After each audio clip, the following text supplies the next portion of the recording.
Olá, seja muito bem-vindo ao canal O Filho do Universo. Já se inscreve para não perder os próximos vídeos que poderão com certeza elevar sua mente, espírito e fortalecer a sua fé ao prosseguir no caminho de buscar a verdade. Ao final da leitura deixe seu joinha e comente o que achou. Retomando a leitura, do maravilhoso livro de Urantia, documento 83 A Instituição do Matrimônio. A narrativa dos primórdios da instituição do matrimônio se constitui assim. Progrediu de modo firme, partindo dos acasalamentos desobrigados e promíscuos da gente, por intermédio de muitas variações e adaptações, até o surgimento daquele casamento padrão que, finalmente, culminou na realização de acasalamentos de pares, a união de um homem e uma mulher, que estabeleceu o lar da ordem social mais elevada. O matrimônio tem estado em perigo várias vezes, e os costumes do matrimônio têm apelado violentamente tanto para a propriedade quanto para a religião, como apoio. A influência real, contudo que, para sempre, salvaguarda o matrimônio e a família resultante, é o fato biológico simples e inato de que os homens e as mulheres positivamente não viverão uns sem os outros, sejam eles os selvagens mais primitivos ou os mortais mais cultos. É por causa do impulso sexual que o homem egoísta é seduzido a fazer de si algo melhor do que um animal. A relação sexual satisfaz o corpo e gratifica o amor próprio, entretanto acarreta certas consequências de abnegação e assegura que se assumam numerosos deveres altruístas e responsabilidades para com o lar, que beneficiam a raça. Nisso, o sexo tem sido um civilizador, não reconhecido mas insuspeito, para o selvagem, e esse mesmo impulso do sexo, automática e inequivocamente, obriga o homem a pensar e finalmente, pois, o leva a amar. 1.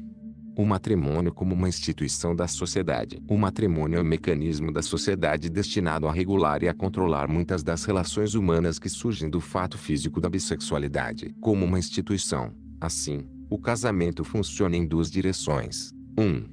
Para regular as relações sexuais pessoais. 2.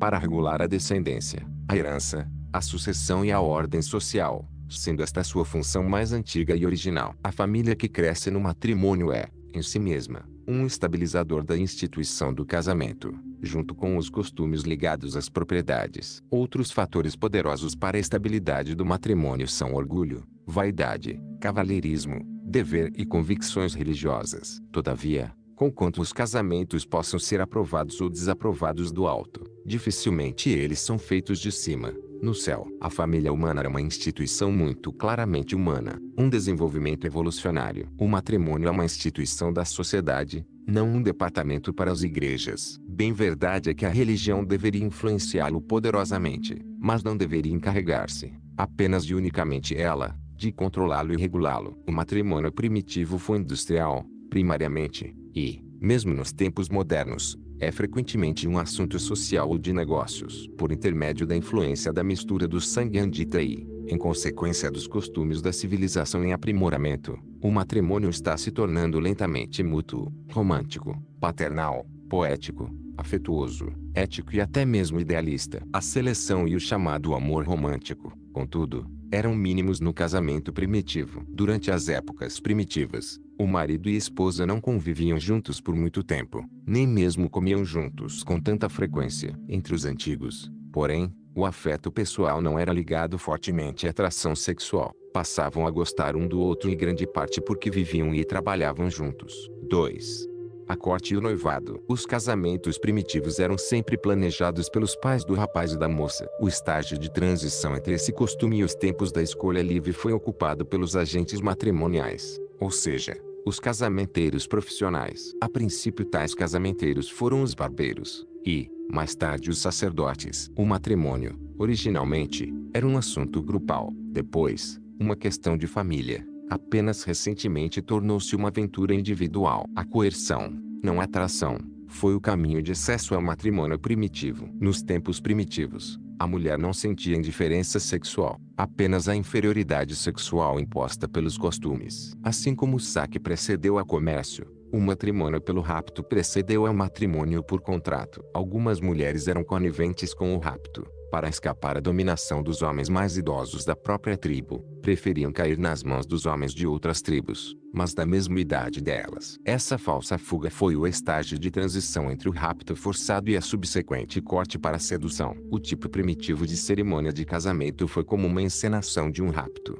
uma espécie de ensaio de fuga que certa vez foi a prática comum. Mais tarde, o rapto simulado tornou-se uma parte da cerimônia normal de casamento. O fingimento de uma moça moderna de resistir ao rapto e de ser reticente quanto ao casamento é todo um remanescente dos costumes antigos. Carregar a mulher através do limiar da porta é uma reminiscência das inúmeras práticas antigas, entre outras, dos dias dos raptos de esposas. Durante muito tempo, foi negada à mulher a plena liberdade de dispor de si própria no casamento, mas as mulheres mais inteligentes têm sido sempre capazes de contornar essa restrição, mediante o exercício sagaz da perspicácia. O homem comumente tem tomado a iniciativa da corte, mas nem sempre. A mulher, algumas vezes, tanto encoberta quanto abertamente, toma a iniciativa. E, à medida que a civilização tem progredido, as mulheres têm tido uma participação crescente em todas as fases da corte e do matrimônio. O amor cada vez maior, o romance e a escolha pessoal na corte pré-marital são uma contribuição dos anditas às raças do mundo. As relações entre os sexos estão evoluindo favoravelmente.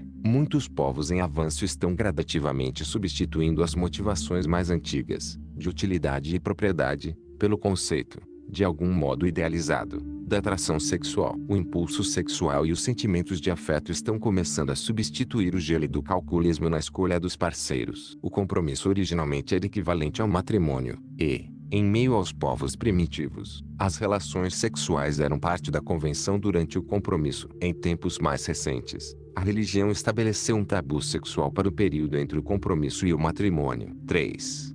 A compra e o dote. Os antigos não confiavam no amor, nem nas promessas. Julgavam que as uniões perduráveis deviam ser garantidas por alguma segurança tangível como a propriedade. Por essa razão, o preço de compra de uma noiva era considerado um penhor ou depósito que o marido se via condenado a perder, em caso de divórcio ou deserção. Uma vez pago o preço da compra de uma noiva, muitas tribos permitiam que a marca ferro quente do marido fosse cravada nela. Os africanos ainda compram as suas esposas. Uma esposa por amor, ou a esposa de um homem branco, eles a comparam a um gato, porque não custa nada. As feiras de noivas eram ocasiões para vestir e ornar as filhas na exibição pública, com o fito de elevar os seus preços de esposas. Todavia, não eram vendidas como animais. Entre as tribos mais recentes, a esposa não era transferível. Nem sempre a sua compra foi uma transação fria ligada ao dinheiro. O serviço era equivalente a dinheiro vivo, na compra de uma esposa. Se um candidato, desejável por outros motivos, não pudesse pagar pela sua esposa, poderia ser adotado como filho pelo pai da moça e então se casar. E, se um homem pobre buscasse uma esposa sem poder arcar com o preço, pedido por um pai ambicioso, os anciães da tribo frequentemente faziam pressão para que o pai modificasse as suas exigências, ou então poderia haver uma fuga. À medida que a civilização progrediu, os pais passaram a não gostar de parecer estarem vendendo as suas filhas, e assim, ainda que continuando a aceitar o preço de compra da noiva, deram início ao costume de dar aos noivos presentes valiosos que se igualavam quase ao preço da compra. E, com a descontinuidade posterior do pagamento pela noiva, esses presentes tornaram-se o seu dote. O dote existia para dar a impressão de independência da noiva, para sugerir um grande avanço em relação aos tempos das esposas escravas e das companheiras que eram uma propriedade. Um homem não poderia divorciar-se de uma esposa com dote sem que este fosse devolvido integralmente. Em meio a algumas tribos, um depósito mútuo era feito junto aos pais, tanto da noiva quanto do noivo, para ser resgatado no caso em que algum deles abandonasse o outro. Na realidade, era um contrato de casamento. Durante o período de transição entre a compra e o dote, se a esposa fosse comprada, as crianças pertenciam ao pai, se não, pertenciam à família da esposa. 4. A cerimônia nupcial. A cerimônia de casamento nasceu do fato de que o matrimônio era originalmente um assunto da comunidade, não uma simples culminância da decisão de dois indivíduos. O acasalamento era tanto uma preocupação do grupo quanto uma função pessoal. A magia, o ritual e a cerimônia cercavam toda a vida dos antigos, e o matrimônio não era uma exceção. À medida que a civilização avançou e à medida que o matrimônio passou a ser considerado mais seriamente, a cerimônia de casamento tornou-se cada vez mais pretensiosa. O casamento primitivo tinha um papel no direito das propriedades, como é hoje, e, portanto, exigia uma cerimônia legal, e o status social das crianças que adviessem requeria a maior publicidade possível. O homem primitivo não tinha registros. A cerimônia do matrimônio devia, pois, ser testemunhada por muitas pessoas. A princípio, A cerimônia de casamento era mais algo da ordem de um compromisso que consistia apenas na notificação pública da intenção de viver junto. Mais tarde, consistiu em um compartilhar formal da comida. Em algumas tribos, os pais simplesmente levavam as suas filhas até o marido. Em outros casos, a única cerimônia era uma troca formal de presentes, depois da qual o pai da noiva apresentaria o noivo. Entre muitos povos levantinos, o costume era dispensar todas as formalidades e o matrimônio era consumado pelas relações sexuais. O Homem Vermelho foi o primeiro a desenvolver uma celebração mais elaborada dos matrimônios. A infecundidade era bastante temida aí, posto que a esterilidade fosse atribuída a maquinações do espírito. Os esforços para assegurar a fecundidade também levaram à ligação do matrimônio a certos cerimoniais mágicos ou religiosos. E, nesse esforço para assegurar um matrimônio feliz e fértil, muitos amuletos foram empregados. Até os astrólogos eram consultados para averiguar das estrelas sobre a fecundidade para as partes contratantes. Houve uma época em que o sacrifício humano era um traço regular de todos os casamentos entre as pessoas abastadas. Os dias de sorte eram buscados. A quinta-feira era vista muito favoravelmente, e os casamentos celebrados na lua cheia eram considerados como excepcionalmente afortunados. Era costume de muitos povos do Oriente Próximo jogar grãos nos recém-casados. Isso era um rito mágico para supostamente assegurar a fecundidade. Alguns povos orientais usavam o arroz para esse fim. O fogo e a água foram sempre considerados os melhores meios de resistir aos fantasmas e os maus espíritos. E daí os fogos no altar e as velas acesas estarem comumente em evidência nos matrimônios, tanto quanto a aspersão da água benta no batismo. Por um longo tempo, era costumeiro estabelecer um dia falso para o casamento e então adiar subitamente o evento, de modo a desviar os fantasmas e os espíritos. As brincadeiras feitas com os recém-casados e as traquinagens da lua de mel são, todas elas, reminiscências daqueles dias longínquos em que se pensava ser melhor parecer infeliz e doente aos olhos dos espíritos, para evitar despertar neles a inveja. O uso do véu é uma reminiscência dos tempos em que era considerado necessário disfarçar a noiva para que os fantasmas não a pudessem reconhecer,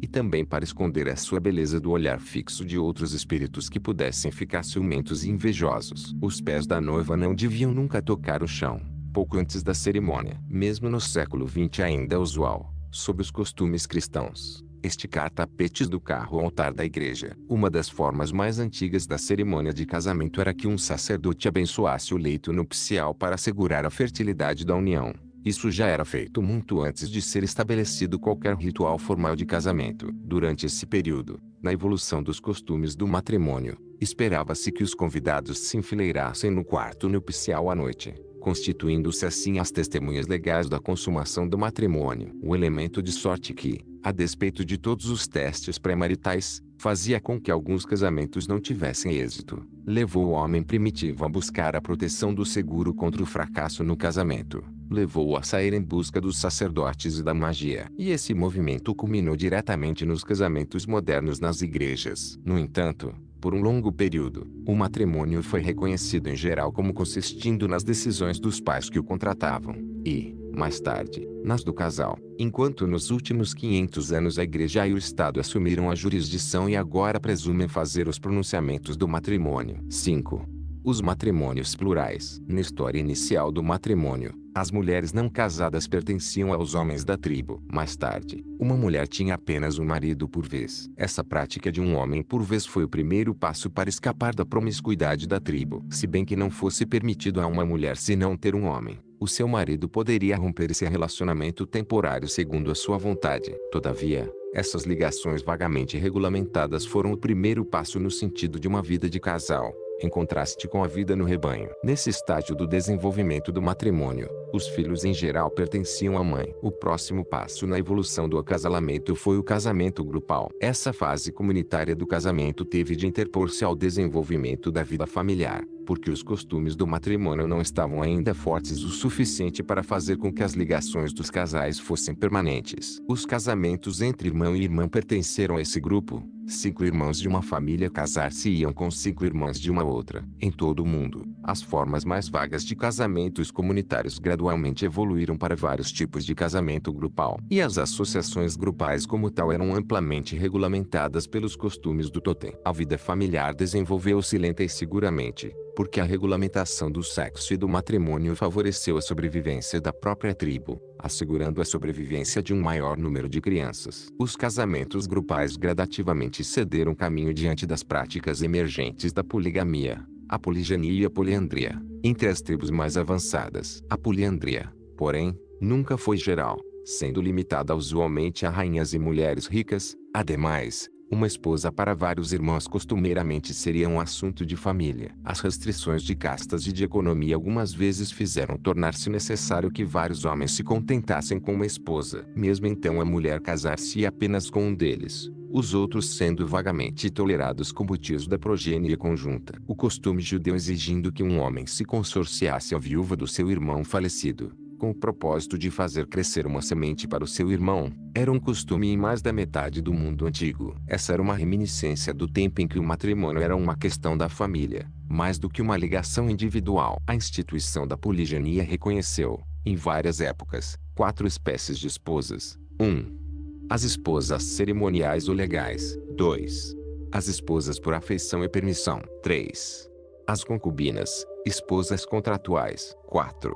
As esposas escravas. A verdadeira poligenia, na qual todas as esposas têm um status igual e todos os filhos são iguais, tem sido bastante rara. Geralmente, mesmo nos casamentos plurais, o lar seria dominado pela esposa principal, a companheira estatutária. Apenas ela teve as cerimônias das bodas rituais, e apenas os filhos dessa esposa comprada ou recebida, com um dote, poderiam ser os herdeiros, a menos que se fizesse um arranjo especial com a esposa estatutária. A esposa estatutária não era necessariamente a esposa pelo amor. Nos tempos primitivos, em geral, não era. A esposa amada, ou a mais querida, não apareceu até que as raças estivessem consideravelmente avançadas, mais particularmente depois da miscigenação das tribos evolucionárias com os noditas e os adamitas. A esposa tabu, uma esposa de status legal, gerou os costumes do concubinato. Sob esses costumes, um homem poderia ter apenas uma esposa, mas poderia manter relações sexuais com qualquer número de concubinas.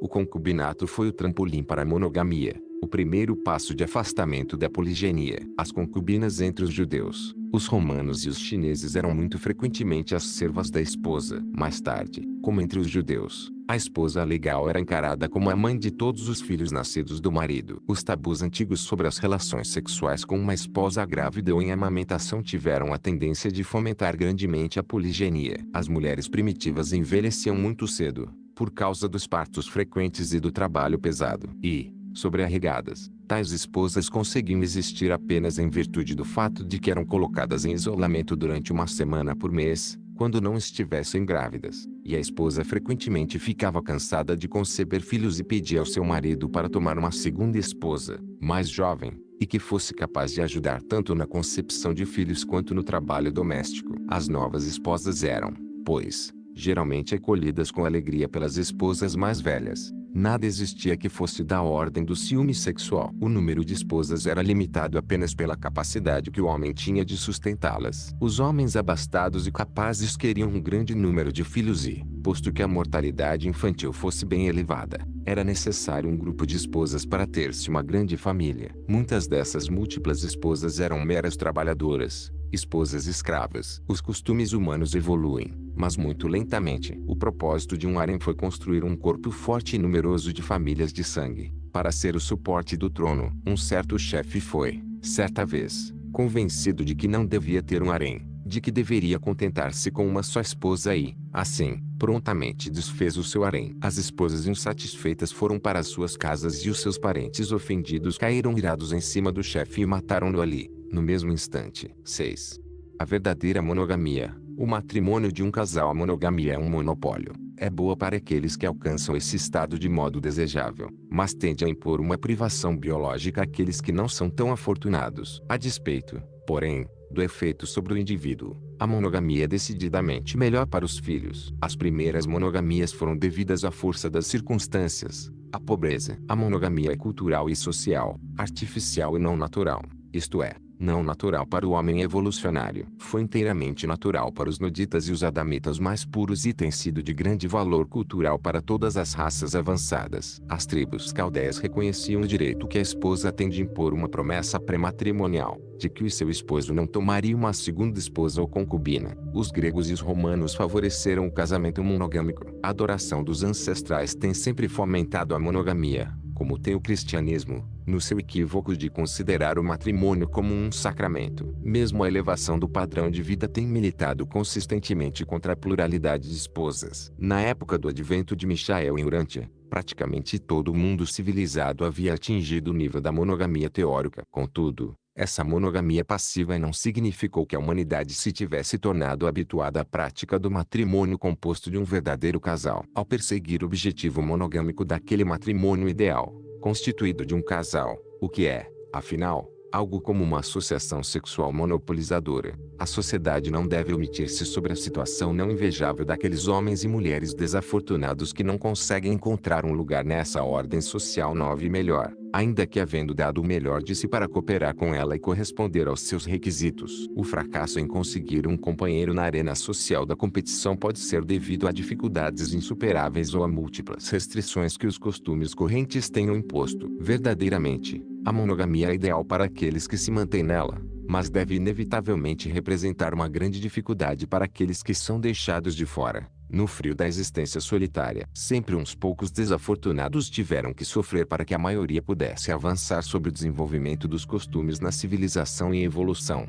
mas a maioria favorecida deveria sempre encarar com ternura e consideração os seus semelhantes menos afortunados, que devem pagar o preço da impossibilidade de encontrar um lugar nas fileiras daquelas ligações sexuais ideais que permitem a satisfação de todos os seus impulsos biológicos, e sob a aprovação dos costumes mais elevados da evolução social adiantada. A monogamia tem sido sempre, é agora, e para sempre será a meta idealista da evolução sexual humana. Esse ideal do verdadeiro matrimônio de um só par, compreende o auto-sacrifício e, portanto, tão frequentemente fracassa exatamente porque uma ou ambas as partes contratantes são deficientes naquilo que é o ápice de todas as virtudes humanas, um autocontrole rigoroso. A monogamia é a unidade de medida do avanço da civilização social, como pode ser diferenciada da evolução puramente biológica. A monogamia não é necessariamente biológica ou natural, mas é indispensável à manutenção imediata e ao desenvolvimento posterior da civilização social. Contribui para uma delicadeza de sentimentos, para um refinamento do caráter moral e para um crescimento espiritual,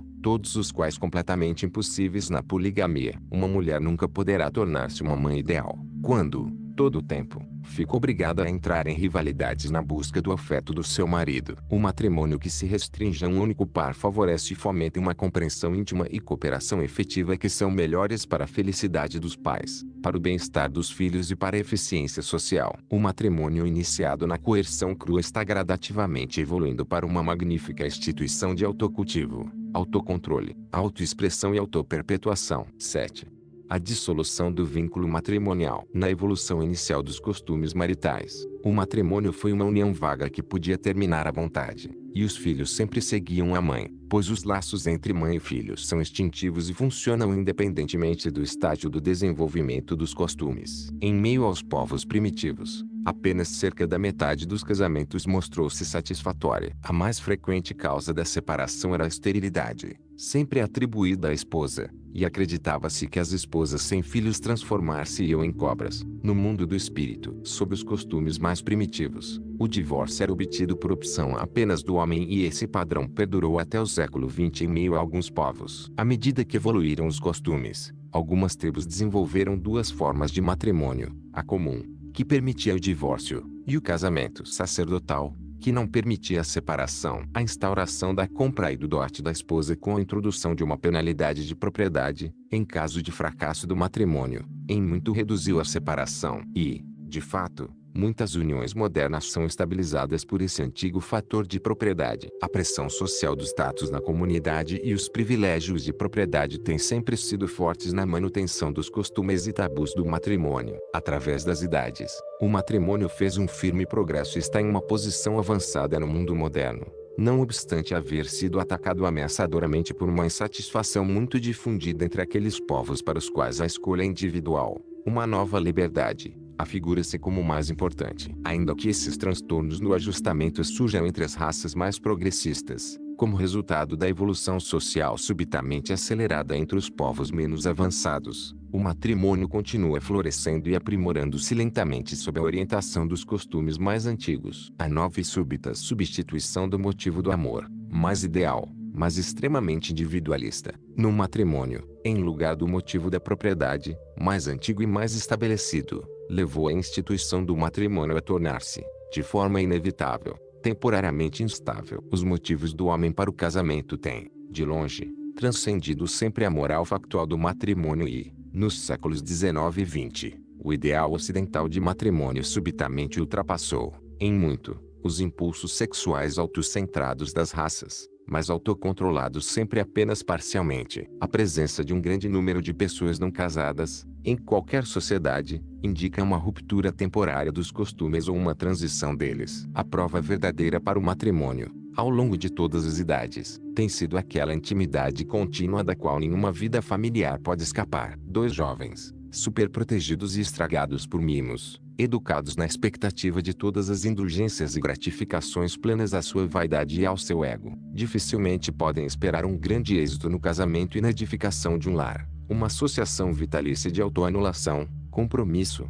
devoção e dedicação altruísta à criação de filhos. O alto grau de imaginação e romance fantástico que entra nos namoros é amplamente responsável pelas tendências crescentes ao divórcio entre os povos modernos ocidentais, e tudo isto ainda se torna mais complicado com o aumento da liberdade pessoal da mulher e sua liberdade econômica. O divórcio facilmente obtido, resultado da falta de autocontrole ou fracasso no ajuste normal entre as personalidades, apenas conduz diretamente de volta àqueles estágios rudes da sociedade dos quais, só muito recentemente, o homem emergiu, e como resultado de muita angústia pessoal e sofrimento racial. Todavia, enquanto a sociedade falha em educar apropriadamente as crianças e os jovens, enquanto a ordem social deixa de prover a educação pré-marital adequada e enquanto o idealismo juvenil pouco sábio e maturo for o árbitro para o ingresso no matrimônio, nessa mesma medida, o divórcio continuará prevalecendo. E, enquanto o grupo social deixar de prover a preparação dos jovens para o casamento, nessa extensão, o divórcio deverá funcionar como uma válvula de segurança social a impedir situações ainda piores durante as idades do rápido avanço dos costumes em evolução. Quer parecer que os antigos hajam levado o matrimônio tão a sério quanto alguns povos dos dias atuais o fazem. E não parece que muitos dos casamentos apressados e mal-sucedidos dos tempos modernos representem qualquer aperfeiçoamento das práticas antigas para qualificar os jovens rapazes e moças para o acasalamento. A grande inconsistência da sociedade moderna é exaltar o amor e idealizar o matrimônio, e ao mesmo tempo desaprovar um exame mais completo de ambos. 8.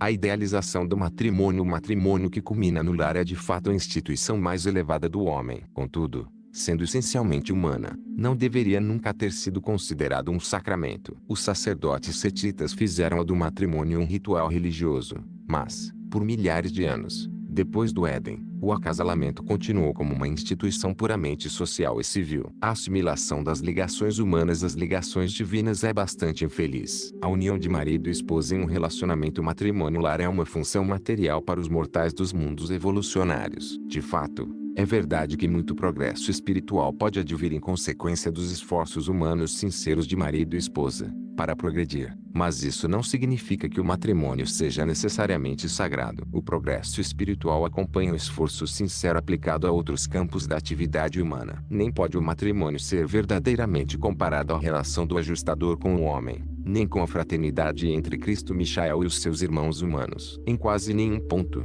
tais relações podem ser comparadas à associação entre marido e esposa, e é bastante impróprio que a concepção humana errônea desses relacionamentos haja gerado tanta confusão quanto ao status do matrimônio. Também infeliz é que alguns grupos de mortais hajam concebido o matrimônio como sendo consumado pela ação divina. Tais crenças levam diretamente ao conceito da indissolubilidade do estado marital, independentemente das circunstâncias ou dos desejos das partes contratantes. Mas o fato mesmo da dissolução do casamento, por si, indica que a deidade não é uma parte conjunta em tais uniões. Uma vez que Deus haja unido quaisquer duas coisas ou pessoas, elas permanecerão assim unidas até a época em que a vontade divina decrete uma separação. Todavia, no que concerne ao matrimônio, que é uma instituição humana, quem irá presumir julgar, e dizer Quais casamentos são as uniões que podem ser aprovadas pelos supervisores do universo e quais delas, ao contrário, são puramente humanas em natureza e origem? Entretanto, existe um ideal de matrimônio nas esferas do alto. Na capital de cada sistema local, os filhos e filhas materiais de Deus retratam o ponto máximo dos ideais da união, do homem com a mulher, nos laços do matrimônio, e com o propósito de procriar e educar uma progenie. Afinal, o matrimônio mortal ideal é humanamente sagrado. O matrimônio sempre tem sido e ainda é o sonho supremo na idealidade temporal do homem. Embora esse belo sonho raramente seja realizado integralmente, permanece como um ideal glorioso, levando sempre a humanidade em progresso a esforços maiores na direção da felicidade humana. Contudo, alguma coisa das realidades do casamento deveria ser ensinada aos jovens rapazes e moças, antes que eles se lançassem nas exigências severas das interassociações da vida familiar. A idealização juvenil deveria ser temperada, em algum grau, pelas desilusões pré-maritais. A idealização juvenil do matrimônio não deveria, contudo, ser desencorajada. Tais sonhos são uma visualização da futura meta da vida familiar. Essa atitude não só é estimulante como se torna útil, desde que não produza uma insensibilidade à compreensão dos quesitos práticos e comuns do matrimônio e da vida familiar subsequente. Os ideais do matrimônio têm feito um grande progresso em tempos recentes. Em meio a alguns povos, a mulher desfruta de direitos praticamente iguais aos do seu consorte. Em conceito, ao menos, a família está se tornando uma parceria leal para criar a prole, acompanhada da fidelidade sexual. Todavia, mesmo essa versão mais nova do matrimônio não precisa presumir o ponto extremo de conferir o monopólio mútuo de toda a personalidade e individualidade. O matrimônio não é apenas um ideal individualista, é a parceria social, em evolução, entre um homem e uma mulher, existindo e funcionando sob os costumes em vigor, restringidos pelos tabus e compelidos pelas leis e regulamentações da sociedade. Os matrimônios no século XX estão em um nível alto em relação ao das idades passadas, não obstante a instituição do lar estar agora passando por uma prova séria, em função dos problemas tão subitamente jogados sobre a organização social, pelo aumento precipitado de liberdades da mulher, com direitos por tanto tempo a ela negados durante a evolução lenta dos costumes nas gerações passadas. Apresentado pelo comandante dos serafins estacionados em Urântia,